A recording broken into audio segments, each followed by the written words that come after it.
I hope it's informative. I hope you can be able to get just one nugget that you can just take out of here and you just apply it to your business and your work, maybe your personal life. And if you want to get drinks while we're going or talking and things, that's fine. You can go ahead and do that. So the topic today, the things we're going to talk about is communication strategies and retention of employees. I was hired by a company about an hour from here. It's a global company called CIE Global. And CIE Global is a manufacturing business here in the United States that manufactures the interior parts or produces the parts for Mazda, for Tesla, for your Jeep vehicles, Stellantis. Stellantis is now the new Chrysler, and just multiple automakers. And we have quite a workforce. We have those that are top tier engineers in their field, and then we have a lot of many employees who are from Bangladesh. So what happens is I come in and I've got to be the middle guy because engineers know a lot of stuff, and we have employees who know no English, and so now I'm having to communicate the communication gap between engineers and those who are from a third world country. And that can be a little difficult at times. And so I've had to come up with some type of strategies to try to balance it to make it work. And what was happening is just shortly after post-COVID, when things began to open up again, we were losing employees and our turnover rate was huge. So we had to come up with some strategies on how to just retain employees. And just some of the things that we do is going to be, I'll share with you today. And it's been very helpful, and our retention rate is now skyrocketing back to that. So I know many of you are probably independent business owners, and that's wonderful. You're probably your only employee, but you also want to grow your business, and how do you deal with people and with different personalities and just different things. Some of you are in a large corporation, you work with people, you work day in and day out with the same people. What happens if there's an issue that may arise? We'll touch on that a little bit. And then I'm going to share a lot of my personal story. I do integrate it into this, and I trust that it would just kind of, you'll have a little fuzzy feeling, I'm sure, at the end, but we'll get going here real quick. On your notes, you do have a stapled front, back, and then a back sheet. You can just follow along. You can fill in the blanks if you're a fill-in-the-blank kind of person. But effectiveness of your leadership can have many different effects in your personal life that can influence your professional life, including number one, levels of stress. Several years ago, my life came crashing down. I was in a relationship and in marriage for many, many years. And when you have difficulties in that, men tend to just kind of keep things close. And we are fixers, and we try to fix things. And here I am, years and years into this. I am trying to find ways to have a healthy marriage. But at the same time, I felt that there were moments of belittlement. There were moments of emasculating against me, and it was a very difficult thing to handle. And when that happens in a close relationship like that, you begin to lose your identity. And during these times, I was losing of who I was. What was my purpose? Where am I working? And all of these things kept crashing down on me. And it was very, very difficult. So I ended up leaving a job and getting another job in an area that I knew nothing about. And I went in for my interview, got hired, and then started the very next day. I show up to work. I am having issues in my own home, and I don't know where to park. I don't know who my boss is going to be. I don't know where the bathrooms are. I don't know where the break room is. I don't know who my supervisor is going to be. I have this level of stress that is weighing on me very, very difficult. And I had to come to the point in my life where nobody has a life of all sunshine and no rain, and nobody has a life of no loss and all gain. And when you go through these inevitable storms of life, things can be as smooth as glass one moment, and then your next moment, your whole life can be completely rocked. And that's where I was at this moment. My life was rocked. Sure, I made some choices. I made some choices I regret, but I also made some good choices. I thought I made some healthy choices. But again, I didn't know, again, who I was. I lost my complete identity. And there are going to be times in the workplace where an employee or maybe a customer is going to come in and they're going to have certain levels of stress. Whether their car didn't start in the morning, the traffic got you delayed for an appointment, you're now late for an appointment, your child is sick, and you got to find someone to watch your child as you have to go to work. Snow days in the school system. You're like, oh my goodness, how are we going to manage this? Or we have put ways of carpooling. There's going to be different levels of stress that are going to happen. And so we have to understand how to handle those things. Not only do we have levels of stress, number two, relationships with others inside and outside your career will affect your career. And so what was happening was now I had to find out, okay, how am I going to work with these people? I am going through this season of my life. I hope it's going to be quick. And is how I'm going to treat people. Is it going to be kind? Is it going to be authoritative? And I just kept trying to find myself. Finally, it got to the point where I ended up living in my van. I had a Toyota Sienna 2004, and I lived in my van for 3 months while I was working in this location. And I got a gym membership to Planet Fitness. That's where I took my showers.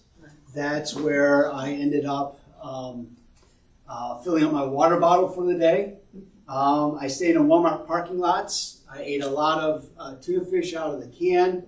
I got a lot of tortilla shells, chips, and so it wasn't very healthy. But I also did my laundry at this laundromat that was 24 hours, and they had free Wi-Fi. And so I knew that I somehow had to just make things work. Number one, I had to find who I was again. I had to, I wanted to look for a more secure career. I have 2 college degrees, and I'm making $9 an hour as a 40-year-old man. So I am, again, trying to find these things. Finally, somebody in Troy, a leader in Troy, called me up, and he said, hey, listen, I know things are a little tough right now, but I have a suggestion. He goes, there's a man named Mike. He lives in Hazel Park. He's an older man. He says, would you be willing to just kind of be like a caretaker for a little while? So this is Mike. And Mike was an engineer by trade. He built condominiums in Huntington Beach, California, and Newport Beach. And he ended up having a grand mal seizure back about 25 years ago that just knocked his entire life off. He lost his marriage, he lost his business, he had many engineers and builders working for him, and so he comes back here to the Detroit area. And so we're kind of in the same boat. So this gentleman from Troy, he calls me and says, hey, just stay with him. Maybe he can encourage you. Maybe you can encourage him. And so part of my rebuilding of who I was, Mike was just a great guy. We got along extremely well. And we told lots of stories. We just encouraged one another. And all of a sudden, I became healthier physically. I was finding myself. Mentally, I was finding myself. I was now becoming someone that I knew I was created to be. And I was finding the purpose. And so there are times where relationships with others inside and outside your career will affect your career. The keep home at home and keep work at work mentality is completely shattered. It's gone. What was happening is I was showing up to work and I was trying not to even allow my personal life affect my production and my work habits, my work ethic in the workplace. But it was affecting it, obviously. There are going to be times in your own business that you're going to have an employee or maybe a customer come in and they're just going to be angry, they're going to be upset, they're going to be frustrated, and you just don't like, oh my goodness, you're like a deer in the headlights. How am I going to get past all of this? How am I going to work through some of these things? And so you do have levels of stress, and you're going to have employees who are going to have some levels of stress that they bring to the workplace. And then number 2, relationships inside and out will affect your career. Number 3, ability to meet your business expectations and productivity with flawed employees or flawed customers. I had to come to the realization as I was staying with Mike, and it was a reminder to me that there is a God, but I am not him. Okay? And I had to understand that I am going to end up working with people that are going to get on my case, or they are just going to, I am just going to be very edgy with them, or they're going to be very edgy with me. And now, as I am in this global company now, I work with these types of employees that are listed as follows. Learn how to work with these people. The first one, a fearful person. Fearful person. Tendencies towards great anxiety. You're going to be part of either a customer or you're going to have an employee that you're managing over to have great anxiety.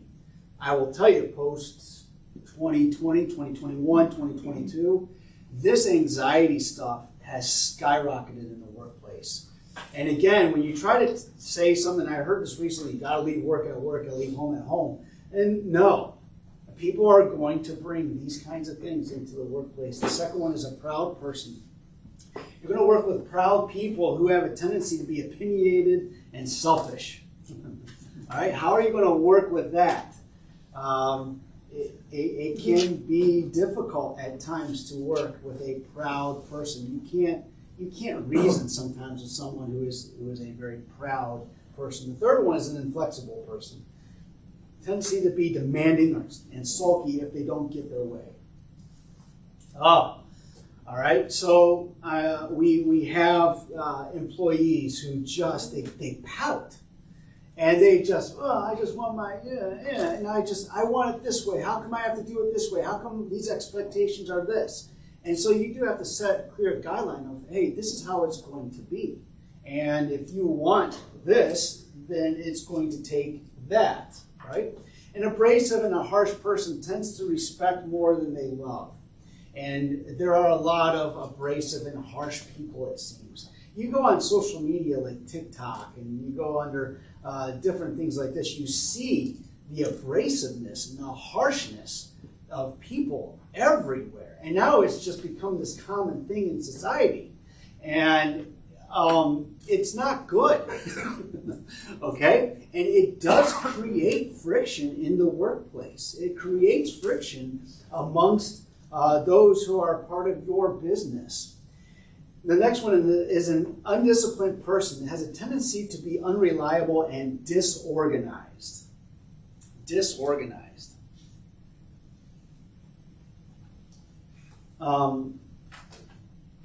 We have employees, and you may have customers that are disorganized, and they want it a certain way, and they hire you for your services and for your skills. But they say, no, I want it this way. And then it just becomes this disorganized mess. And then you're like, oh, I don't know how, I can't wait to get out of here. I can't wait to get past this. How am I going to get through this? And like, man, I just hope they don't call me again in another 6 months wanting my services. And then they call you in 2 weeks saying, hey, listen. And then you go back and like, okay, it's disorganized. All right, you're going to work with some disorganized people. The oblivious person tends to be easily distracted and sensitive and unaware of how they may come across when you work with them. What? You know, kind of the valley girl kind of mentality, right? You're looking around and you're like, well, I don't, wow, really? And so you do have someone who does get easily distracted. Squirrel, you know? So this is up on the uprising. I think a lot of times people's attention, length of attention is getting shorter and shorter and shorter. It's for me. I can be oblivious many times. I do get easily distracted. I remember first time I ever watched the old movie, The Sound of Music. Right, it's a 3-hour movie. It took me like a week. Okay, and I just could not stay engaged in this. And then you have the 30-minute television shows. Oh, okay, so I'm barely making through a movie, but now I can make it through, you know, a 30-minute television show. Then you do that. Well, now you go, like I mentioned earlier, go on TikTok. You have these short 30-second videos, and you're going through, and all of a sudden you find your attention span has gone maybe from an hour to 2 hours down to an hour, down to 45 minutes, down to 30 minutes, down to 6 minutes, down to 30 seconds at a time. And then you're looking around and looking for something else. So an oblivious person, you are going to have customers, and you are going to have people of that, of those kinds of people. The perfectionists, tendency to be judgmental and critical of you and others. They also get down on themselves very quickly. All right? We have many that are like that. And it is good to have a perfectionist on your team or that, but they also need to find a balance of how to balance that perfectionism. They do get judgmental, and you cannot reason a lot of times logically with somebody who is very judgmental and critical. And that wall goes up, and you just tendency to back off. And then it can work. Many times it might not work. The impatient person, tendency to hold a grudge and lose temper often. All right, you're going to have that impatient person. You know what? And time management, those kinds of things on that. The next one is the independent person. The independent person does not like to be responsible for the needs of others. Dislikes making joint decisions and hates asking for help. Independent. Now, there is a time that we have to be independent workers. And we have to be independent managers and bosses and supervisors and owners. We must have that. But if there is a constant thing of being just the independent, disliking making joint decisions, hate asking for help, it is tough to ask for help because you're afraid of that rejection. You're afraid of that pushback. No, I can't. And you're like, I got to do it myself. And so there are times that maybe learning some principles on working with that independent person of, hey, how can I come alongside you? How can we work through this? The I want to be liked person, tendency to be a gossip, shades the truth, and works hard to please everyone. Now, I look at this list, and I'm multiple of these. Okay? I like to please people. I don't want to be your enemy. I want to be your friend. And I appreciate, and I'm just learning you real quick. We have Anita, Adriana, Robert, and Mark in the back row. I want to get to know you, and you're telling me some of your taglines, and listening to your taglines, and just your business, and that is just so much fun. And but I want to be liked by you. I want you to like me and embrace me, and hey, let me be your friend. But then there are times there are times that I find myself exhausted because I'm trying to please everybody. I'm trying to please the customer because remember the slogan, customer is always right. Okay? And it gets exhausting, especially if that customer or that person is independent, fearful, proud, inflexible, disorganized, abrasive, perfectionist, impatient. It all comes back down to this. All right, I want to please because I want their business. I want them to come back. I want them to give referrals. And so these are the types of people that you do work with. Number 4, ability to give clear expectations with room for give and take. And this does build a strong network relationship along with a strong supportive network. Now, as a business owner and manager, now you've got to give clear expectations of these kinds of people that are going to be either your customers or your coworkers or those that you're going to manage and supervise over. And so in this box, we have owners and management expectations. Listen, you have to have expectations. I have expectations now of the people that I manage. And my expectations at times does seem very harsh. And it comes across, but I will tell you, if there is, number one, be on time to work. You've got to be on time to work. And if you can't be on time to work, this isn't going to work. Time management for me is very strong. And I feel the successes of where I am now is because of knowing and handling time management.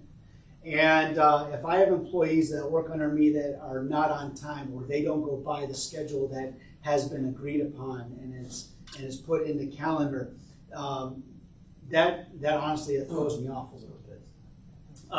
You're going to have employees who are going to come in, or maybe customers going to be a few minutes late. Listen, if you're going to be late, or a customer is going to be late, or an employee is going to be late, just be courteous and give a phone call, a text saying, hey, we're going to be 10 minutes late, whatever, 15 minutes late. I'm stuck here on I-75 at 6:45 in the morning. And, I'm going to be a little late. But strive for those that work for you or work with you or to be on time. Enforce policies and discipline. You have to have discipline. Those things are inevitable in the success of your business. I was reminded, I'm going to go back up here real quick. Outback Steakhouse. We have a set of rules, sets of conditions, and you do too as you run your business, and as you have your customers. That you have you have your bylaws, you have your expectations of what it's going to be, and we have lived in this society back several years ago where I'm just going to do what I want to do. Now that just doesn't fly in a lot of businesses. So you do have to be very stern. And to enforce these policies and disciplines and procedures of your business. Outback Steakhouse, and you remember this, back in the 80s, they started, their slogan was, no rules, just right. Remember that? Okay, have you ever really thought about that for a minute? You cannot have anything just right with no rules. You have to have rules. If I go to Outback Steakhouse and the waitress comes up to me and says, hey, so what would you like? And I would say, I would like the Outback Special. And then the waitress may say, well, how would you like your steak? Well, now that waitress is asking me for a rule, a preference. She can bring out a frozen piece of meat, or she can bring out something that's well done. You have to have rules. You cannot have no rules and just right. Here's what was happening with Outback Steakhouse. People started taking advantage. No rules, just right. It was plastered everywhere in Outback, in every location. No rules, just right. It's on the menus, on the drink menus, on the walls. You go into the men's, in the men's bathroom, you have the little picture above the stall. It says no rules, just right. And what was happening is some of these families would go to Outback Steakhouse, they would eat dinner, and then they would walk out. And then people would say, hey, you didn't pay for your meal. No rules, just right. Outback caught on to this, and this became a trend. Guess what Outback's slogan is not anymore?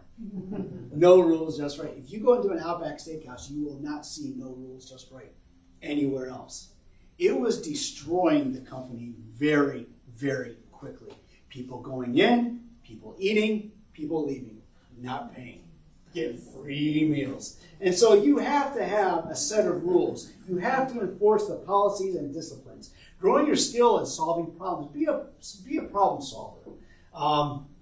I tell my employees that work with me or under me, hey, if there's a problem, why don't you think it through, walk it through, talk it through, and let's come up and develop and grow greater skills of this. Monitor and evaluate employees. We have a 45-day evaluation. We have a 90-day evaluation. 6-month evaluation, and then we have a yearly review. And you may just be your only employee. Well, I would encourage you, if you are the only one, and you are owning your business, and you are the only employee, and this is your business, you're building it from scratch on your own, find some accountability. You have a great network right here. You can have some accountability of saying, hey, listen, I've got to make sure that I'm on the right track here. And can you give me some help? Can you give me suggestions? Communicate management philosophies is good. Keep the morale up. You want to keep a high morale. It seems in the workplace now, especially in the manufacturing sector, morale is extremely low. And it's because the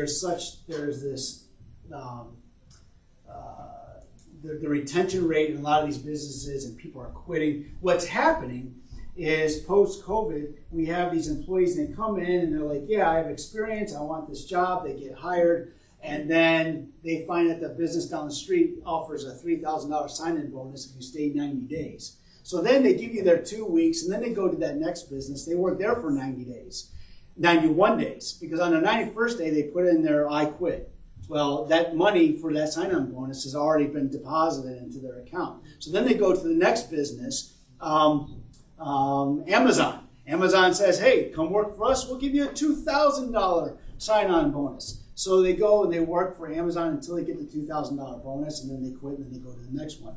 We are in such need of good help and good employees that what's happening is the need is so great that we're not running references.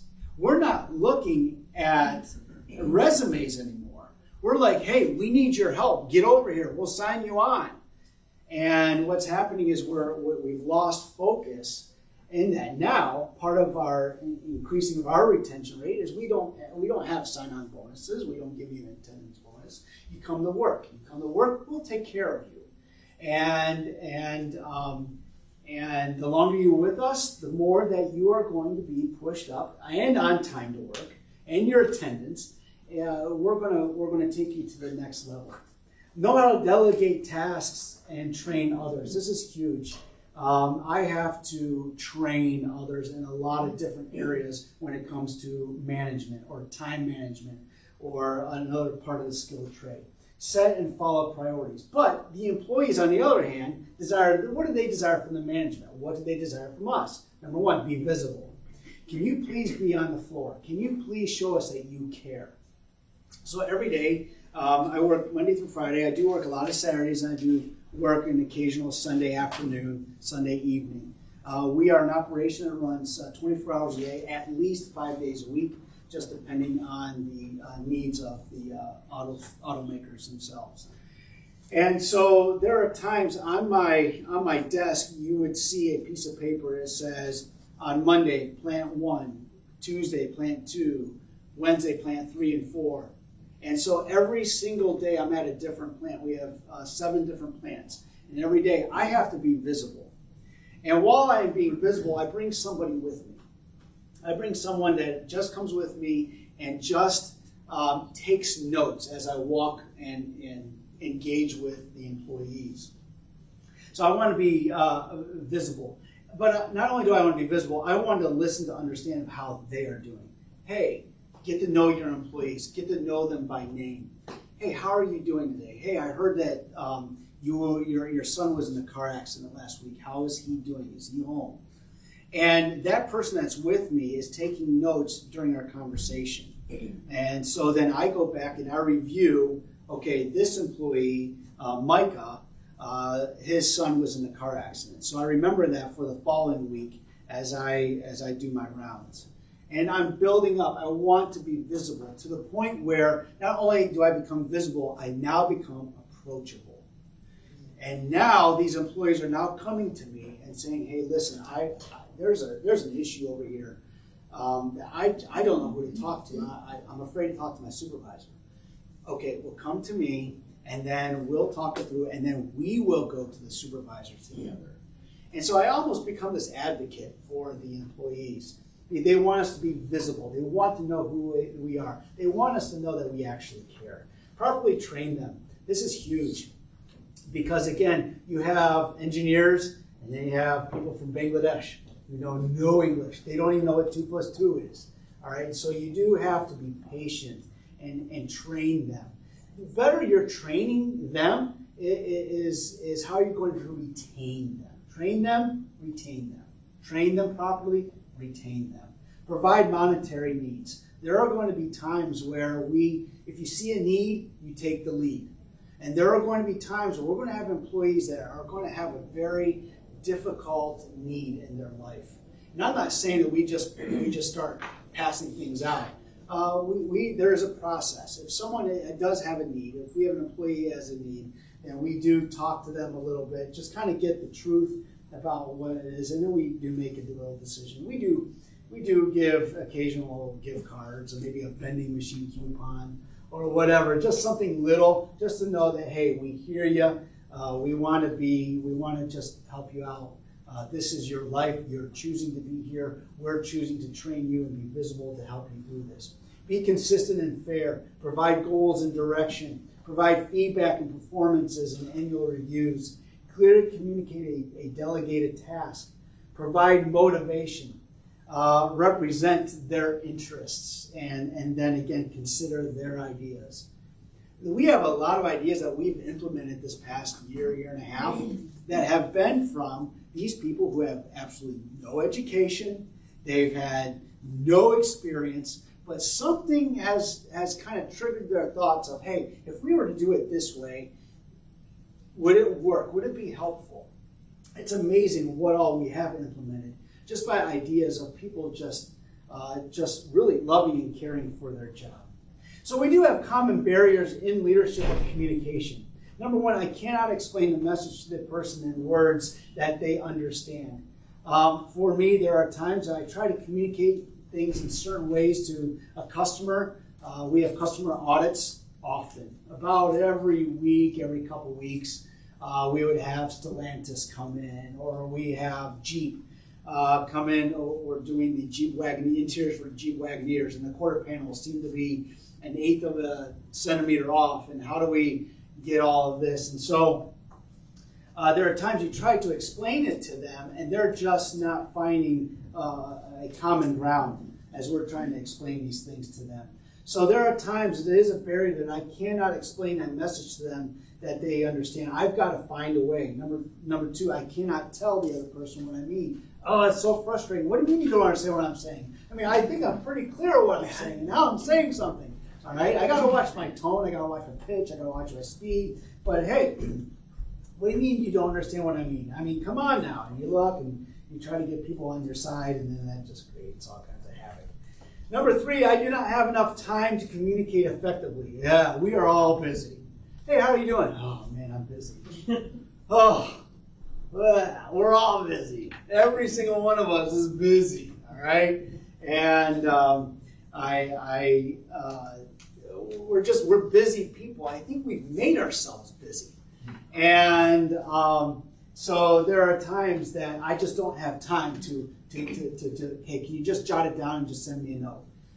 No, and it may be an immediate need, and that's where you just have to just dial it back and just kind of listen to the need at the moment. Number four, the person I'm trying to communicate with doesn't have the same background as me and is missing the big picture of my message. You are going to have customers and you're going to have employees who have a completely different background than you. You may be in the same sector of work, but they'll have a completely different background than you. So this is what we're going to do. You have a 3x5 card. I handed that in each space. And we're going to take a couple of minutes. So you're going to go table by table. I like how it's spread out. So we got the back table. You'll be the back table. No, right? And the front table. And so this is what we're going to do. You're going to work together table by table, and you're just going to kind of see how things are. So on your card, just put your first name. Just put your first name at the top. You don't need to put your last name and where you work and all that kind of stuff. We're all friends here today. We're all family for another 55 minutes. On there, go ahead and write 2 truths about you, 2 truths and 1 lie. And then we're at each table, we're going to figure out what the lie is. 2 truths about you and a lie. A couple weeks ago, I had someone who said, I went skydiving in Australia.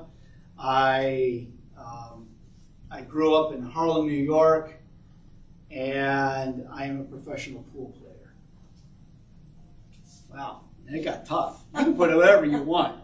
And this person were like, I don't know, you're a professional pool player. And that ended up being the false one.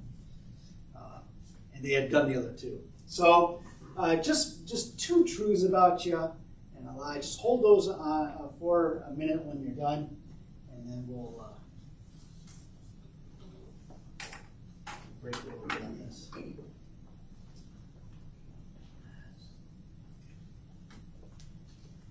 Have you ever jumped out of an airplane? No, I have no desire to either. Parachute sound. Parachute does help. We had someone said they had 6 cats, and they had, something or other, and trying to find the one that's not true.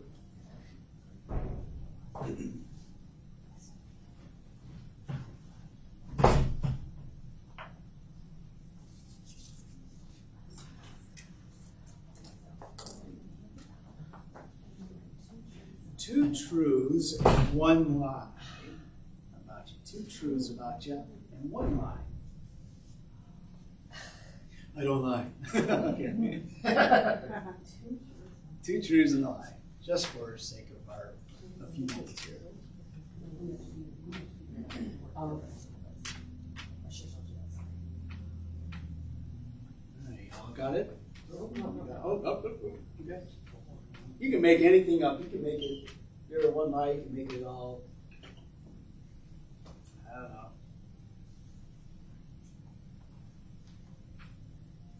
Whatever you want.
We're going to make this a little, we're going to change things up real quick. Anybody else need any more time?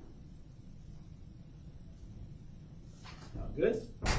All right, instead of doing tables, just do sides. So you can turn your chair around or whatever, and you can go around, and you all can get together here. And just go 1 person at a time, read the card, and say, hey, let's... So all you are together. Hi. Hello. Who's going over? Does that mean you are? So they are going to, your group is going to have to guess which one is the lie. Is the lie. Which one is the lie? I was a major in high school. Mark, did you do a major?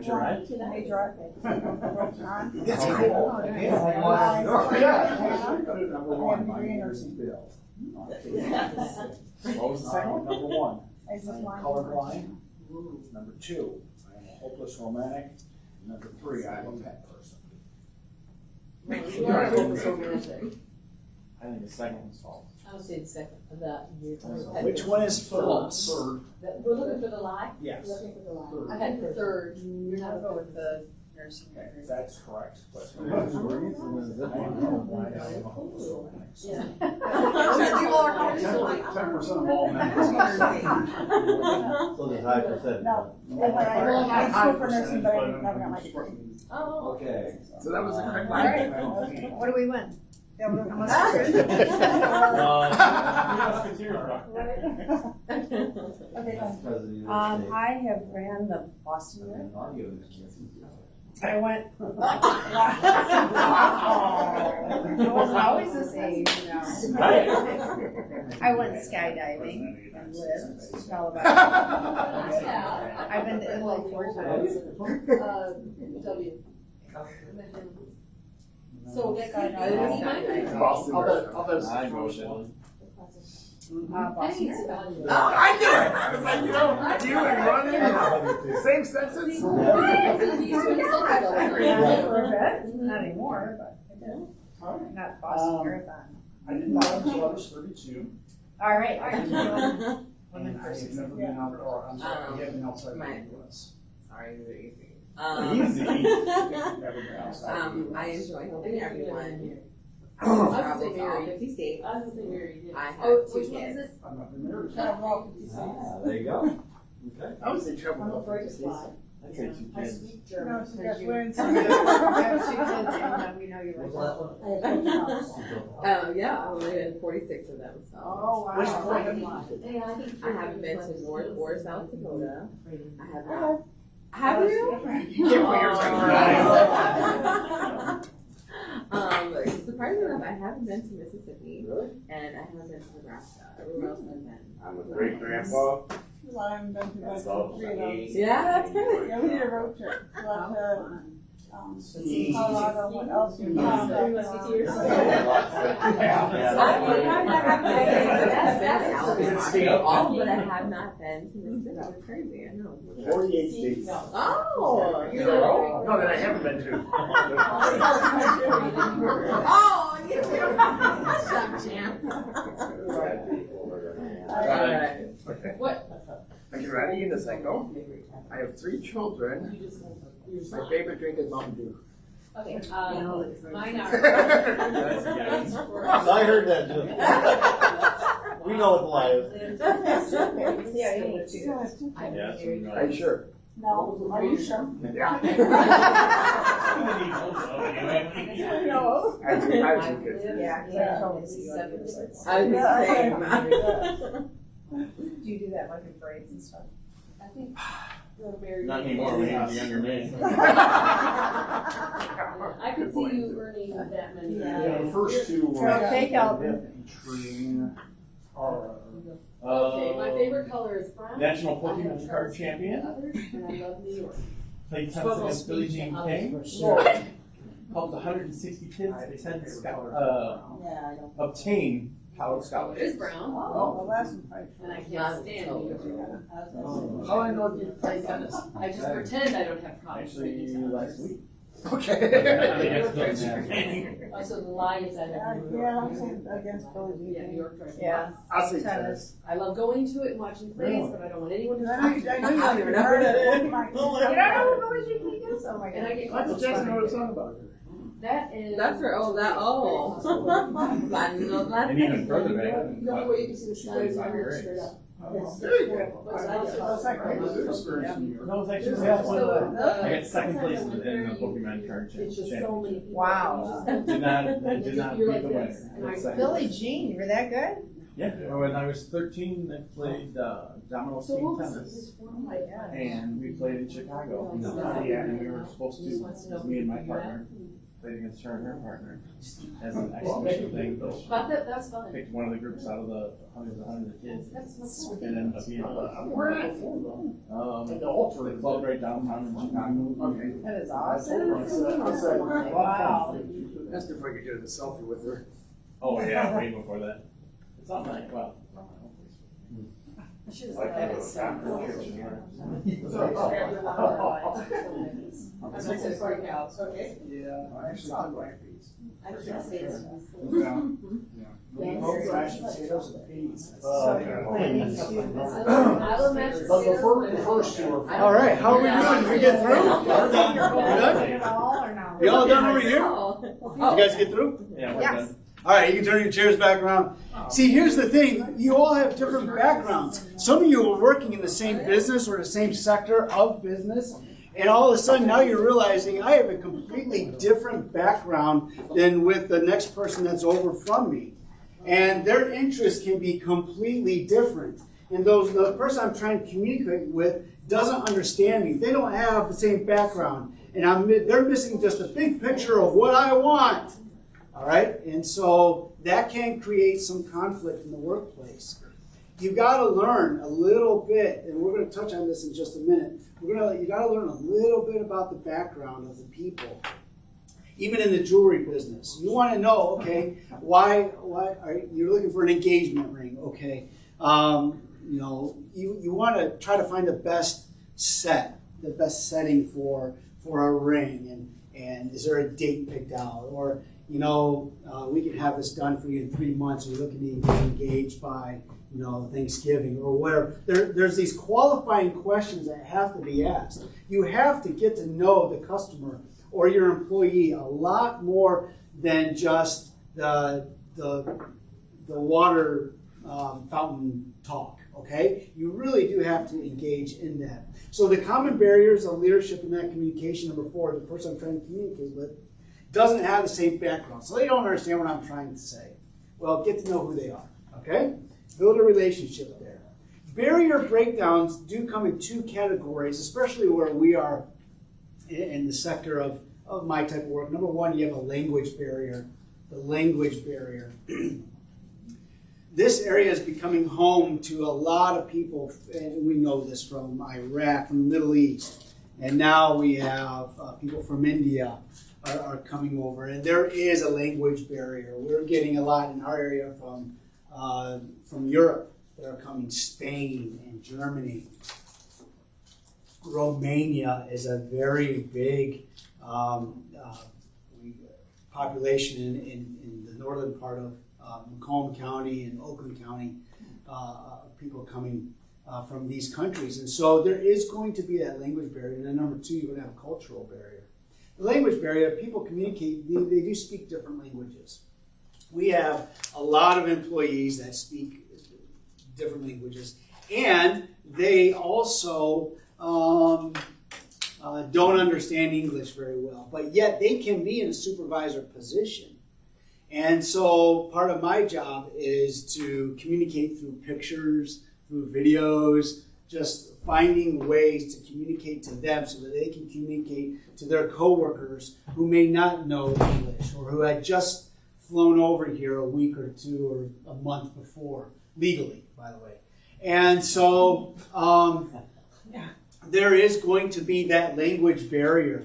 Letter B, the people communicate and speak the same language but are from different regions and therefore have different dialects or unique subtleties. So we have a large employment from Bangladesh and India. Bangladesh is about the size of the lower peninsula here of Michigan. And in Bangladesh, they have 220 different dialects. Can you imagine us having 220 different dialects in the lower peninsula of Michigan? That would drive us crazy. And so we have to be very careful of who we pick to serve as a translator, a leader, or whatever. And that does become a barrier. And with different dialects. When I graduated from college, I ended up moving to Florida, and I ended up being a high school ball coach. And I taught at a large school down there. I was an athletic director, and I coached high school baseball, high school soccer, and high school basketball. And we had a basketball tournament in Bradenton, Florida, and we were in Jacksonville. So it was about a 3.5, 4-hour drive. We had to go through Kissimmee and Orlando on Highway 4, and then we had to go south on that. We had the soccer tournament. We did well. we come back and we stop at a Friendly's. Do you guys remember what the Friendly's restaurant was? Okay. Well, I don't know if we have any more up here, but still in Florida, there's still a few, which is kind of fascinating. So we stop and we have this, we ate as a team in the Friendly's restaurant. So we get done and we're getting ready to leave, and this older gentleman comes up and he says, he said, you all conducted yourselves in a really wonderful way. And he goes, when you all walked in as a team, my wife and I thought that, oh no, there's going to be some riffraff and you guys are going to be loud. And he goes, you know what? I want to buy dessert for everybody here. So I was like, oh, okay, cool. So the waitress then comes to me and I ordered my dessert. I wanted a Reese's Pieces ice cream sundae. And because I saw the picture, I was like, hey, that looks good. So then she says this, and I'm like, wait, what? I'm from Michigan, I'm from Fraser, and she goes, you want a red sand? And I am like, what in the world? So this guy, Michael Jones, next to me goes, Coach, do you want to add sprinkles for 50 cents? Well, I said, 50 cents? I was like, listen, yes, I'll do that. And then I turned on my guys and I said, guys, if you have one, it's singular. It's 50, 1 cent. I said, anything more than one is going to be cents. So 50 cents. I had to get used to it. I had to adapt to the culture and the dialect of Florida. All right. But you know what? I took it, I embraced it, I learned it, and I ended up coaching well, communicating with them, even though there could have been a different dialect or language barrier that could happen. So we do have different dialects and barriers that are in the workplace, and you're going to have customers and you're going to have employees that work for you that are going to have that language barrier. Number 2, a cultural barrier. Identify possible areas of misunderstanding. What was C? Oh, C, excuse me, because they're using a translator. Our phones now, if you have an iPhone or even you have some apps now that really are helpful. The dialects, Bengali is one that is common in our work. Again, there's 200 and so dialects. Sometimes the Google Translator or some of these language translators they're messed up a little bit. But they can get pretty close. We have employees that are from Mexico, and then we have employees from Spain. And when they speak Spanish to one another, there are times that it just stops, and then they speak in English, and then they go back to Spanish, because there is that different dialect between the Spanish in Spain and then the Spanish in Mexico. So even though they know Spanish, there can be a difference there. The cultural barriers, identify possible areas of misunderstanding and find ways to prevent and resolve the issue. There are cultural barriers. Our restrooms are a mess. Okay? Our men's restroom is a mess. Our women's restroom is atrocious. And it is because of the culture of these people from India. They are their culture is they wash their feet. They wash their feet at work. They don't throw things away. They throw things on the ground. And so these are things that we had to, as a company, adjust to. And it is something that we've had to adapt to. And so there can be those misunderstandings. There can be those things that do happen. You're like, man, that doesn't make sense. But with them, it makes perfect sense. And so we have to learn to work alongside them. Identify body language differences with different cultures. Saying hello here in the United States is a lot of hand waving, right? Saying hello in the Philippines is the raising of the eyebrows. Raising of the eyebrows. So I go over to the Philippines and I'm speaking at the Guzman Institute of Technology, Science and Technology. And I'm over there and this is early on, I was married, we didn't have children at that time, and I'm walking down the streets of Manila and I'm getting this. And my first thought was, they're probably looking at me as their ticket. And so finally, the second or third day, I finally went to the president of the Guzman Institute, and I said, listen, I feel a little weird about this. And he said, well, what is the issue? I said, people are raising their eyebrows. And they're smiling. He goes, what do you think? I said, I think they're hitting on me. And he goes, no, they're not hitting on you. Yeah, right? He said, that's how they say hello. And I was like, no, I'm waving, no one's waving back.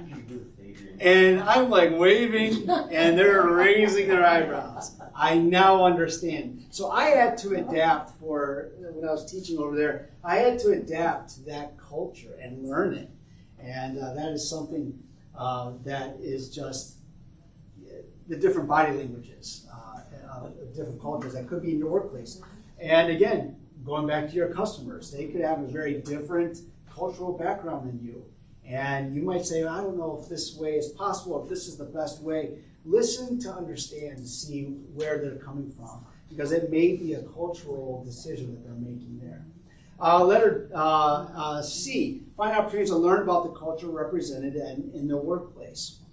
2 years ago, I was in Charlotte, North Carolina. I was visiting some friends in Charlotte, and it was on a Sunday.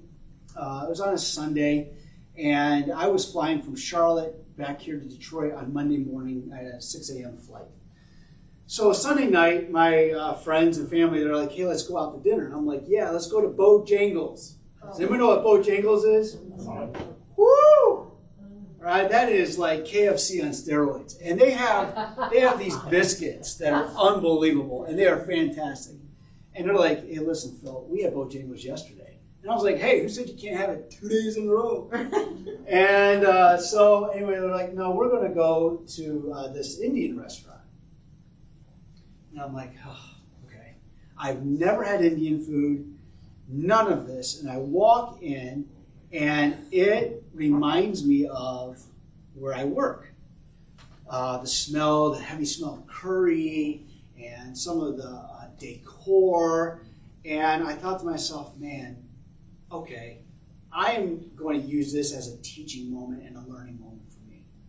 So at that time, they were pretty short-staffed. So the restaurant manager came out. He was the waiter. He was the cook and everything else. And so he gives us the menu, went through the menu, and I ordered my food. And so he brings out the food. I have it. I love it. Best food I had in a long, long time. And so I took a takeout menu and I circled what I had. And I thought, this is very interesting. So we're getting ready to leave. And I said, listen, I work at a company that employs about 800 to 900 people from India and Bangladesh. I said, what are some things about your culture that I can take back to Detroit tomorrow morning? And his first thing was, he goes, do you know the caste system? And I'm like, I've heard of it. I said, but what is it? He said, there's 3 classes in India and in Bangladesh. He said, the upper class, the middle class, the lower class. And whichever one you are born in, that is where you are the rest of your entire life. Wow. So if you are in lower class, you can never work your way up to the middle class, and you can't work your way up to the upper class. And that's why a lot of them are coming to the United States, because these people in lower class, they somehow try to find a way to get here to the United States so that they can live the American dream. That makes sense. So now things start clicking. Then we start talking about the clothing that they wear. What does it represent? The facial hair. What does that represent with a man? And all of these kinds of things. I went back to my room that night. I wrote this stuff down, getting ready. I now had a 6 o'clock flight out of Charlotte. I landed in Detroit at 7:15. I am at my place of work by 8:15. I have a 9 o'clock meeting. And in my 9 o'clock meeting, I work with trainers and line leads of where they are in the manufacturing plant. So they come, and we're in a large conference room like this, and I go through, it's like a weekly report out. And I said, hey, just before we get started, I got to tell you something. I said, last night I was at this restaurant in Charlotte, North Carolina. this Indian restaurant, and I said, and I ate at this place, and I take out my menu, I put it on the table, and they start taking it, and then they start passing it around. Now they're talking in Hindi, and I don't know what they're saying. I was like, oh man, I gotta somehow control this little meeting together here. So one of Regina was her name. She looks at me and she goes, Mr. Phil? I said, yes. She goes, was it good? I said, it was fantastic. I said, I loved it. The food was great. The atmosphere was great. I said, I learned a lot about your culture. I said, you know what? And I'm going to make some changes beginning today to understand you and your culture. And I said, I want that to be something that could be effective in our working relationship. That was on a Monday, 9 a.m. Tuesday, around 11 o'clock, the lady up at the front office, she comes to me and she says, hey, she goes, there's something up front for you. And I'm like, okay. I said, I'm not expecting anything. She goes, no, you may want to come up and get it. So I was like, oh, okay. So I go up to the front office, and the ladies that were in the meeting on that Monday morning went home. They all lived together. They went home, and they prepared me a 9x13 pan of jasmine rice and a 9x13 pan of what I had ordered on that Sunday night in Charlotte. And I thought, oh man. Now I'm a single man, and they have a lot of soft food, and I had to throw in a Taco Bell run in between. But that food lasted me like 2 weeks. That hit hard with me. And so the next meeting that we had together back in the conference room, I said, okay, I just want to thank you for that. I said, that was an amazing gesture. I said, but why did you do it? So I'm just curious, why did you do that? And they said, because you showed interest in us. Boom. Do you realize right now, those same people still work for me? Not only do they work for me, they give referrals, they train, they have an expectation of me, but I also have an expectation of them. There is that give and take, and our turnover rate has declined significantly because I was building relationships with these people. And so, find opportunities to learn about that culture, about the culture of your customers that you may have, or those coworkers that you have. And then letter D, language is the same, but background, interest, and culture could be completely different. We're going to use this to land the plane here this morning. I've told you a little bit about my life and about early on some of the struggles that I had. I just want to let you know that I've been divorced now several years, and I am in a great place in my life. I do share my story in different venues and different meetings and different things. But I want you to know that I have forgiven 100% of things that had happened to me in my life. I have forgiven her. She has forgiven me. And she has moved on with her life. I have moved on with ours. What I haven't mentioned much about is our children. And this is where letter D comes in. Language is the same, but background, interest, and culture could be completely different. I have 3 sons. And I live in California, Monterey, California. And I work for a nonprofit organization out there. I work with a lot of teenagers. There is a huge gang. There's a lot of gangs out in Central California. So you have your Southern California gangs, your SoCal gangs. And they're the ones in the blue bandanas. Then you have your Northern California gangs. They're in the red bandanas. But then they meet in the middle, Central California. And you don't want to mess with the gangs in Central California because they're a mix of the two. And they were the black bandanas. And you know what? They can make you disappear very quickly. So, these gangs here in Central California, they will recruit 4- and 5-year-olds to be part of the gangs. That is just the culture. That's what you don't hear about in the news out here. So I took interest in a lot of these young kids, just making sure they just did not get into a position where that they would adopt and live in that lifestyle.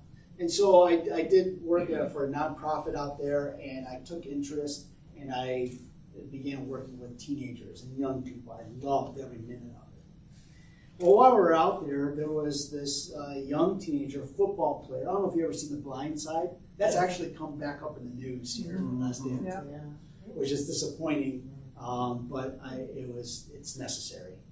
Our story was very much alike.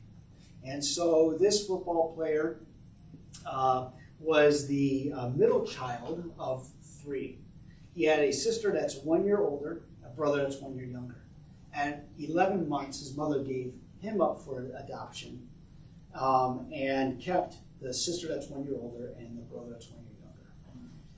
And so grandmother now comes into the picture and says, no, I'm going to adopt him and I'm going to raise him. So the grandmother raises this young man. He's a great student. He is a wonderful athlete, football player, servant's heart, kind, whatever, good kid. And about around when he got about age 16, his grandmother said, I want to retire. I want to be independent. I want to be on my own. I just don't want him around anymore. So she decides to put him into foster care. Well, I was on the list for contact. I was on the contact list. And I had known this young man for a while. And so I showed up to the meeting. And the mom showed up, the grandmother showed up, and they're like, we just don't want this. So it ended up being emergency placement. I sat there and I thought, what's the real reason of why we're here today? And that question was never answered. So I said, where do we go from here? And they was like, well, we're going to have to put him into a home tonight. And I said, no. I said, he's coming home with me. Are you sure? I said, yes. I said, what steps was the process, what's the legal process I have to do to bring him into my home today? They're like, well, we'll have to have somebody at your house to check to see if there's if there's a bed, if there's a dresser, if all medications are locked up, if your toilet's flush, if there's food in the refrigerator, if there's, and all these different things. I said, then come on over and then let us go ahead and bring him on. So he was 16. We brought him in our home. We did not adopt him because he was 2 years from being emancipated out of the system. So just keep your last name. We'll take care of him. And so we did. It was a very emotional day. He comes in our home that afternoon. He's got a box and he's got some hanging clothes. We gave him a room. I had 2 sons of my own, and they then stayed in one room. They had bunk beds. So thankfully they had bunk beds for that. So it was a very emotional day. And I said, hey, when we get things settled, why don't we just go out to dinner? So we went to a place called Cerritos in Monterey and had a great time. And then I said, we are family. I said, so we're going to go to the beach. And on our way, we're going to get white shirts and we're going to get some pants and we're going to have some family pictures taken. Because I want this to be a marker of our lives. And so we lived about a quarter of a mile from the ocean, and we stopped at the Walmart, got the shirts, and then we went to the ocean. And I want to show you the first picture. These are my 3 sons. This is Byron in the middle, and then on the left is Zach, and on the right is Trenton. These are my boys. I do not have 2 sons and a foster son. I have 3 sons. And we began a relationship that continues to this day. Well, Byron ends up graduating from Seaside High School in Seaside, California. This picture is extremely interesting and it's very powerful, at least to me. There are people in this picture, and I'm not going to point them out to you. There are people in this picture who said Byron would never graduate from high school because he is a product of his home environment. As you see, there is a lei that is over his head.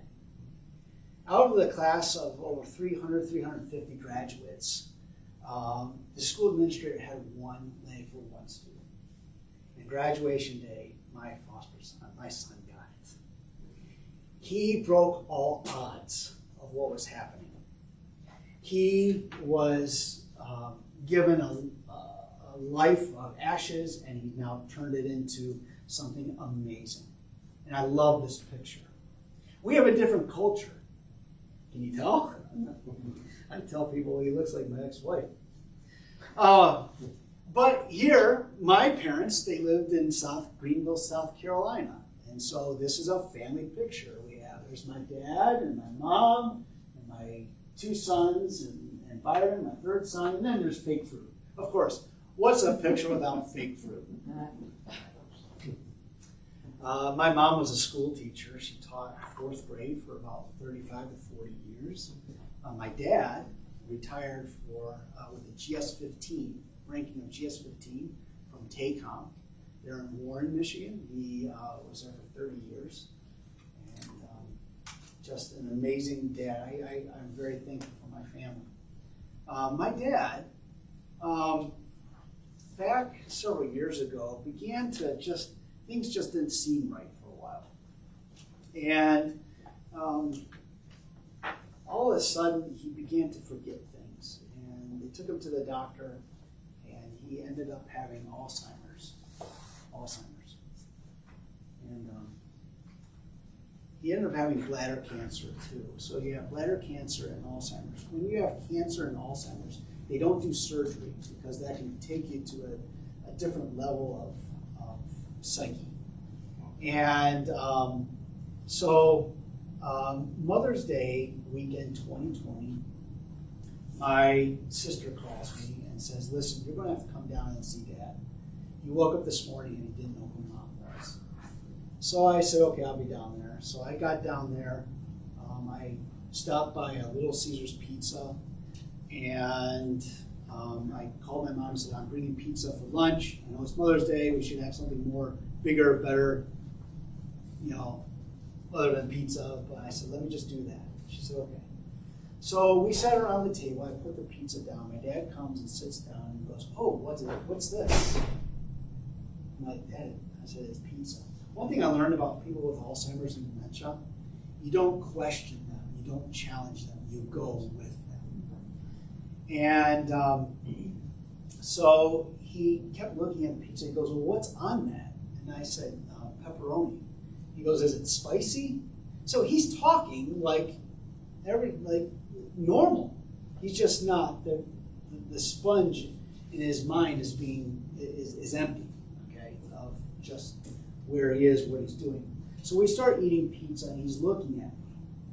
And my mom was so sweet. She took her hand on the kitchen table, and she put it on my dad's hand, and she said, Aaron, do you know who that is?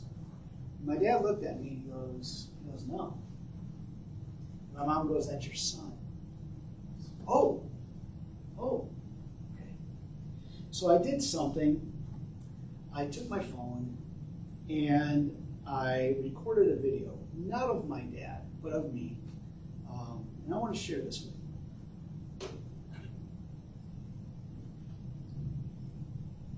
Who's originally, what are you saying? What did you say? Where are you originally from? Michigan. Where from? Fraser. You kidding? No.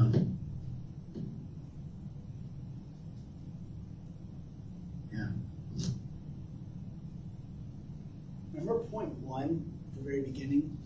You're going to have employees, and you're going to have customers that are going to bring a level of stress. Now I'm going to ask you a question. This was on a Sunday. I was back to work on Tuesday, the following Tuesday. Do you think that I was 100% on my work game on Tuesday? No way.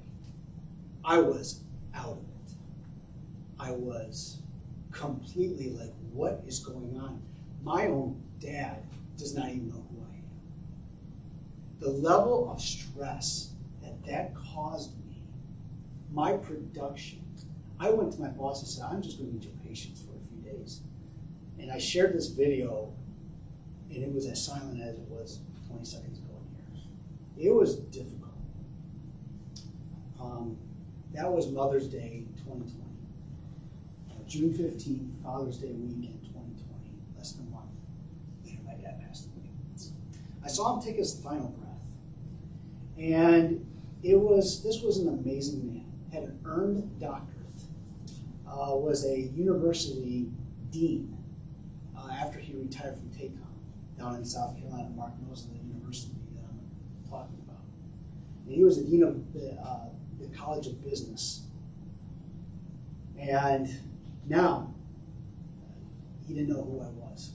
The level of stress that I ended up having for a little while was just too much. There are going to be times where you're going to get frustrated at your customer. You're going to get frustrated at your employee. You're going to get frustrated at your spouse. There are times I think we have to pump the brakes a little bit and figure out, okay, why is this happening? How can we work with you? How can we retain you at this workplace? How can we take care of you? But how can we work with you in these moments of your life? Well, my boys, they start growing up a little bit, and here we are in our little gun show. Zach is growing up. Trenton, not growing very quickly. Byron, he looks great, right? Here we are. And this is how life was with my three sons all the time. They were goofy, they laughed, they played. This is just how life was. These smiles are not because there are pictures being taken. This is because of who they are. Well, years go by, my boys are growing up, and then all of a sudden, my son Byron calls me and he says, "Hey, Dad, can you come visit?" And I said, "Absolutely." Can you know anything different about this picture? He's wearing a wedding ring. Oh my goodness. I have a daughter-in-law.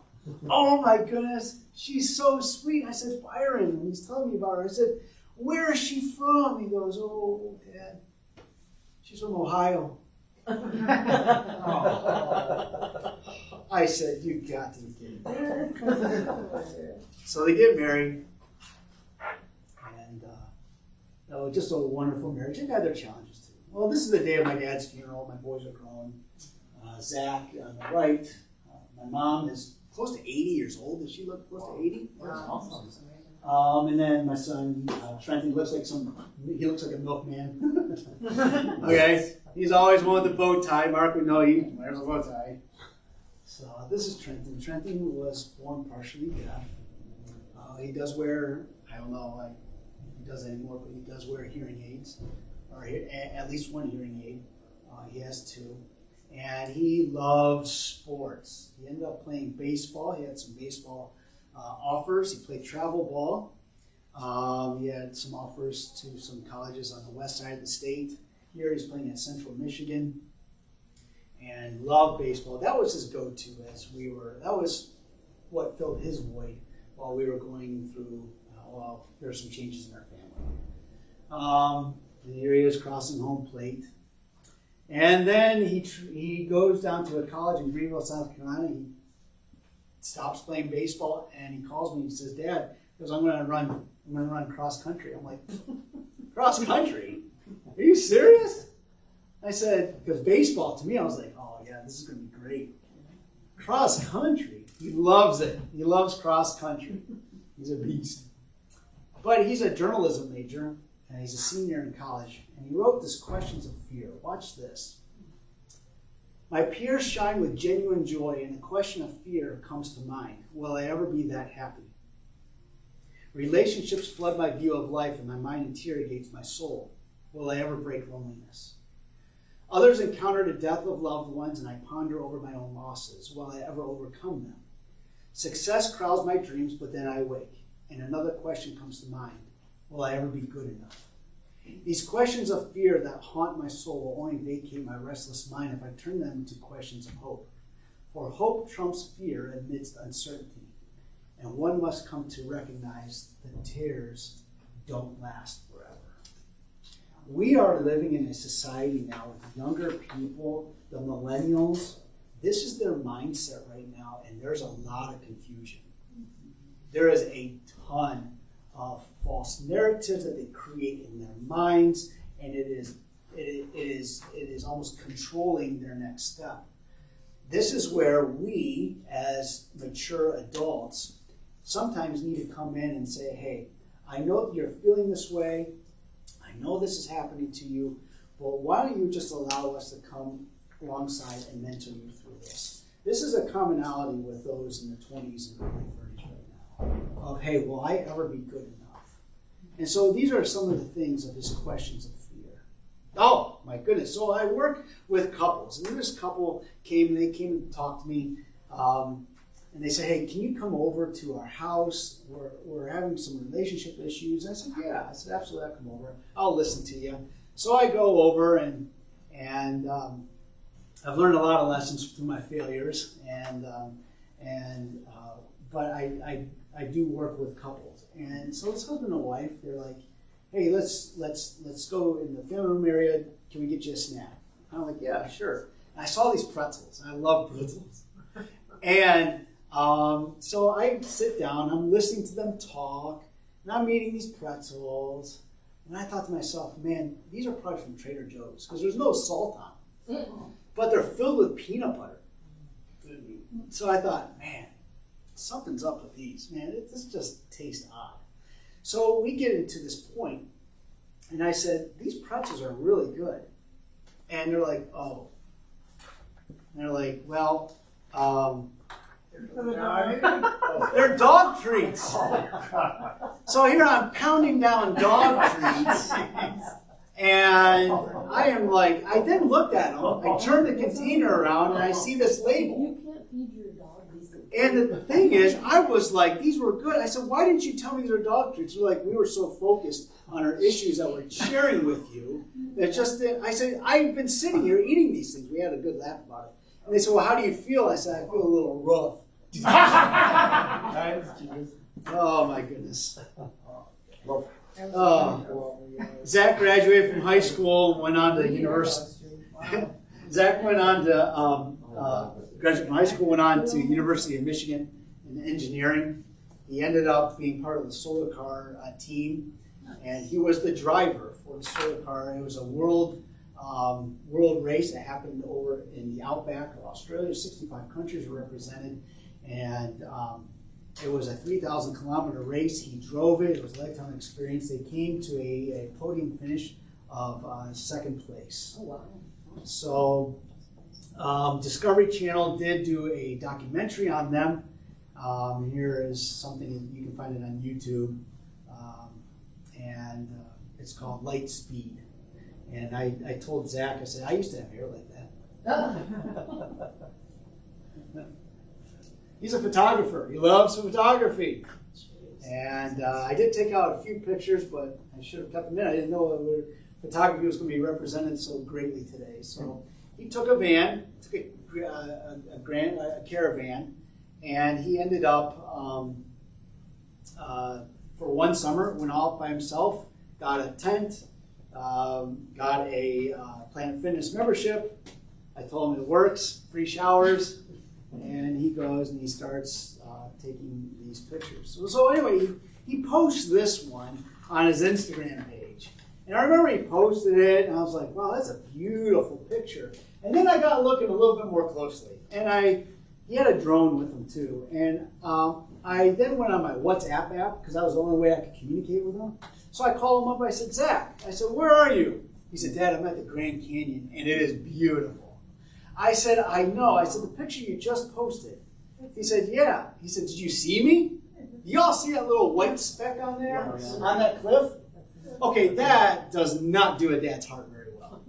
Because one small step, I said, you would have, we would have never found you, son. But he loves photography. Well, Byron and Monica, guess what? They moved to Ohio, Columbus, Ohio. That's awesome. They are 5 minutes from Ohio State. My son graduates from the University of Michigan. I grew up in Michigan. I'm a Michigan fan. I'm sorry. And so here Byron is. He had never been in snow before because we hang 10 in Monterey. All right, we're surfing, we're playing football, and here he is in his first snow.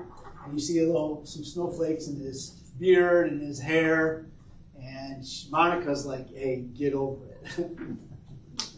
Well, they have a son. I am a grandfather, and so we have that. But not only one, Then there's 2. Then there's 3. And I said, oh, Byron, slow down. You gotta slow down. You need 5 for a basketball team. Yeah, right. Well, this is Byron, and this is where I'm going to close today. Language is the same. Backgrounds, interests, and cultures can be completely different. My 2 sons and Byron have a completely different culture now. I had to learn Byron. I had to understand his culture. I had to understand his interests. I had to understand if I'm going to help raise him and mentor him and love him, I had to understand that there's going to be levels of stress. Is he a fearful person? Is he a proud person? Is he disorganized? Is he a perfectionist? Is he impatient? I had to learn all of these things from him. And in his life, didn't start out the best. But I'll tell you what he does now. He now lives in Columbus, Ohio, and he is a pastor of a mega church called The Rock City Church in Columbus, Ohio. And he and Monica and the 3, they love Ohio. I go down and I visit them. When I go down and visit them, I pull my car backwards into their driveway because I have a U of M license plate and a University of Michigan dad sticker on my window. I'm proud of it. I could easily just have said, you know what, you're on your own. You're just giving me some pressure, you're giving me anxiety, you're giving me all these different things. But I love them. I love them. Closing out, in a nutshell, to increase retention, whether it's a customer or an employee, number 1, learn to serve. I had to learn to serve him. I have to learn to serve others. I have to have that servant's heart. Number 2, set an example. Set an example of being a servant to your employees and to your customers. Right? Number 3, be visible. And number 4, when you strive for a healthy professional relationship with the people, you keep the people. Get to know their culture. Get to know their life. Ask those qualifying questions. Ask questions. So as a customer, get to know them so they're going to come back. So then they're going to give you those referrals, and that's just going to increase your visibility in your business.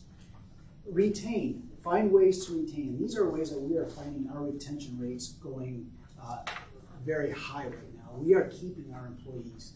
Even with the possible strike coming up on September 15th for the 3 automakers, we are finding ways to retain our employees even when those big 3 are going into a strike with the UAW. We are not a union, so there are things we have to get creative in retaining our employees. Love the people, love your customers, learn about them. Let their interests become your interest.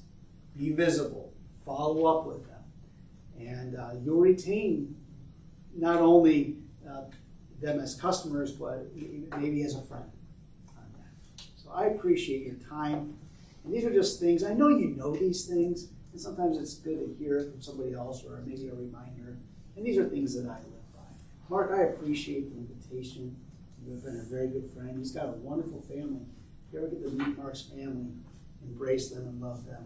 And so, good to you. Excellent. Thank you.